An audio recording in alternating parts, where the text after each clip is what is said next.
Nana Akufo-Addo is not right when he says there can't be only one founder. Yes. Joe Ebusian for your mama kwaba ediba general call of the day show so. Na mobekaya enche bia na emampeni Nana Addo Dankwa Akufo-Addo. Ekotena show bi sekeke se oni de oni omo a omo say Kwame Nkrumah na founder of Ghana no. Enya adwen. Na ne kasa we ekriti controversies bebree e wo media we so. Na your man penny that John Dramani Mahama and also abechere na adwan fa ho say oni Nana Addo Dankwa Akufo-Addo enya adwen ba kra na de ntia ho ne enya adwen no or explaining through the explanation or say morck no cry the frame oni ne the vice president Dr. Mahmoud Bawumia morck omo ina e kwan omo fa so de kasa no yeah morck omo frame na mema yakosha ba na before e be yakosha ba no this from say obe subscribe to the channel.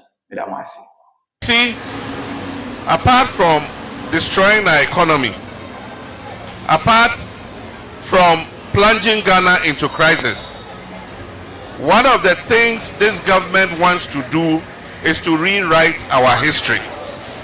And we shall not allow them to rewrite our history.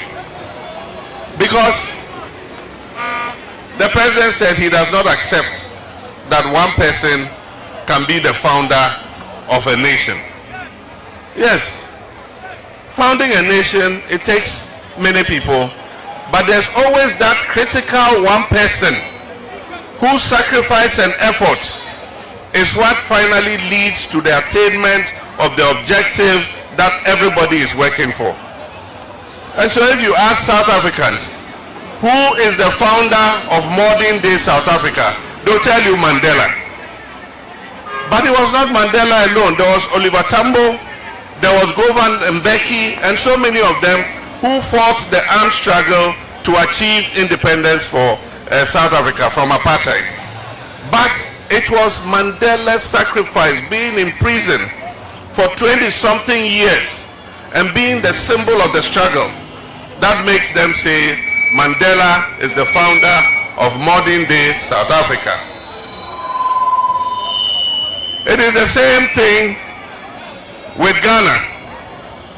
If you ask Ghanaians who is the founder of Ghana, who gained independence for Ghana, majority of Ghanaians will tell you Osajifo Dr. Kwame Nkrumah. Because it was him who gave that critical spark to the independence struggle that eventually got us independence. The UGCC at the time said independence gradually in the shortest possible time. Nkrumah said independence now. And he fought for it. And that is why Ghanaians recognize him as the founder. Nobody can come and rewrite our history. Indeed, for those of you who don't know it, when the Queen finally agreed to give Ghana independence, the UGCC that Nana Akufo-Addo is fighting to be recognized as founders of Ghana wrote a petition. They sent people to England to tell the Queen, don't grant independence, we are not ready yet. And so how can people like that be either, even if we are saying many people fought for independence, you cannot say UGCC was part of it because they were an obstacle to independence. And eventually when the motion of destiny for independence was being passed, these are the same people who walked out of parliament when Nkrumah was moving the motion of destiny. And so today you can't come and rewrite our history. July 1st is our Republic Day. And we also made it our Senior Citizens Day. They've come to take the holiday from July 1st and gone to put it on August 4th, which is the day the UGCC was founded. When we come to office, we'll rectify those things. July 1st will be a holiday again.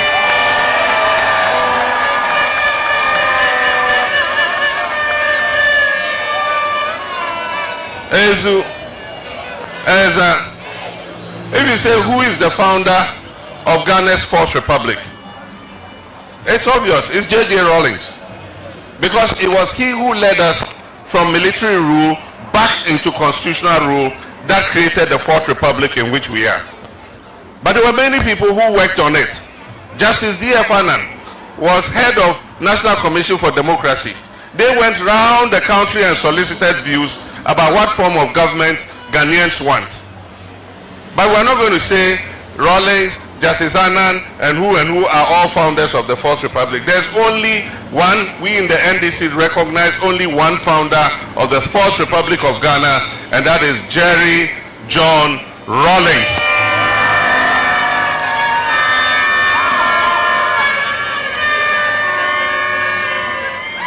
Nana Akufo-Addo is not right when he says there can't be only one founder. Yes, there can be one founder.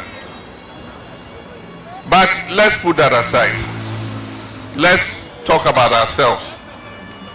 They don't like to hear what they said in the past. One of their communicators said when they hear a playback of the videos of what they said, they feel distressed. But we shan't stop reminding them of what they said. We shall continue to remind them. When they were saying they have the best economic management team, it says, economic management team, Honorable Osafo Mafo, Honorable Alan Chiramanting, Ken Oforiata. I mean, and said, what a solid team. Today, we are being told that that team, of which the current vice president is the head, not that he was the head, he is still the head of the economic management team. Today, that solid team has landed Ghana in the highest debt that we've ever seen in history. 750 billion Ghana cedis. All of us owe. And you think that Nana Akufo-Addo is the one going to pay it? No, he's 80-something years. If God grants him some years, he still won't live long enough to pay 750 billion cedis. Who's going to pay 750 billion cedis? It's you, the youth of this country. It's you. And so they piled the debt, they've spent the money, and they've left the debt for you to come and pay. And the same people said, Ghana nye here mine. Ghana nye here mine. Yet is a castle, and so I come there.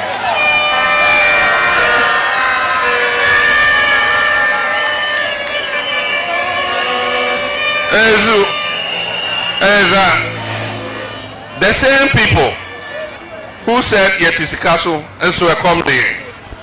Today we are hungrier than 2016 when they made those comments.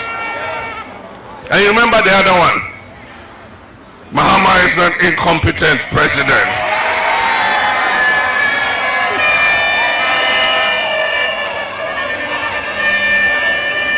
Incompetent. And I warned them. I said, hey, you've never been president before.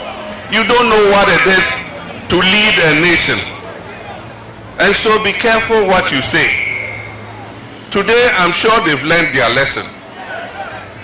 Because God, by His grace, gave the power to them. And said, NDC, go and sit aside and let them also handle the country. Today, unemployment, which used to be just above 8% under NDC, is almost 15% under this present administration. And that's why a lot of our young people are here today. They finish school, they have no work to do.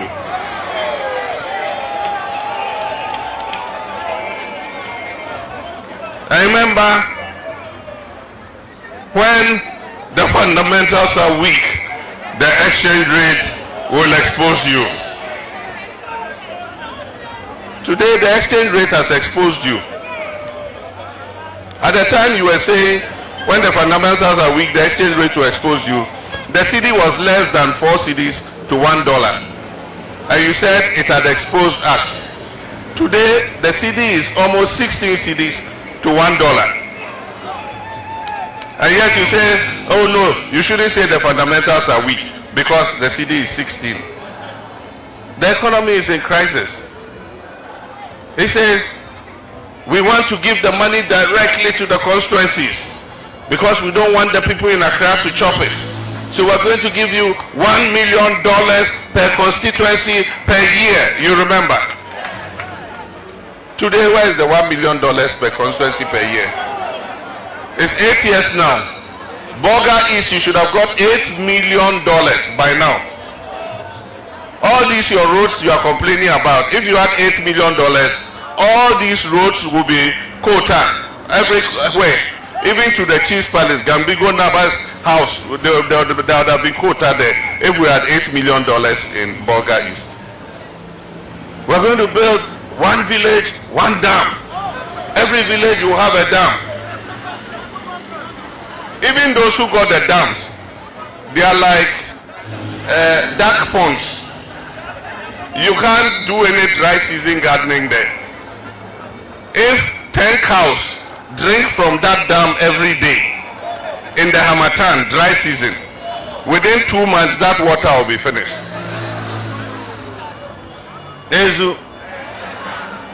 We're going to provide every district with a factory. One district, one factory. One district, one factory. Bolga East, where's your factory?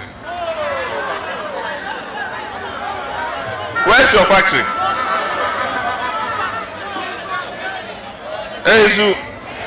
You see, every day we will remind them of what they said, because you cannot take the people for a ride. They did it and got away with it in 2016, and they're going to come and lie to you again. Now the new one is that we will come and give all of you smartphones and you pay 1 CD, 2 CDs, 1 CD, 2 CDs.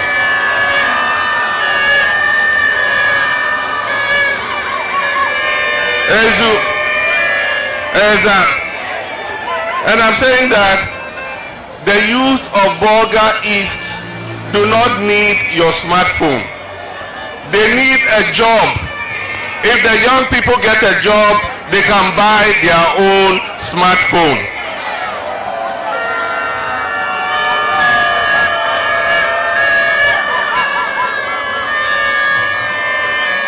If the young people get a job, they can buy their own smartphone. And that is why NDC's priority when we come to office in 2025 is about jobs, jobs, and jobs.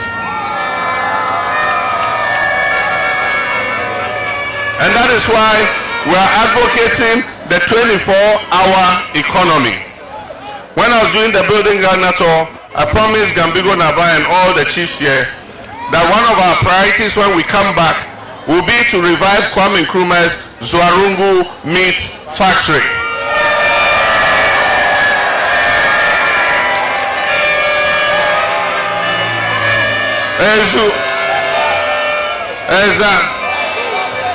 And when we revive the meat factory, it will do what? It will work 24 hours a day so that all our youth here can get work to do. Some will go to work in the morning, close in the evening, others will come and continue working so that we can employ more people. And so it is about employment, it is about jobs, because we are sitting on a tinder box. I'm sure you hear what happens in other countries. As I'm speaking, in Nigeria, the young people in Nigeria are on the streets demonstrating. You heard about Kenya.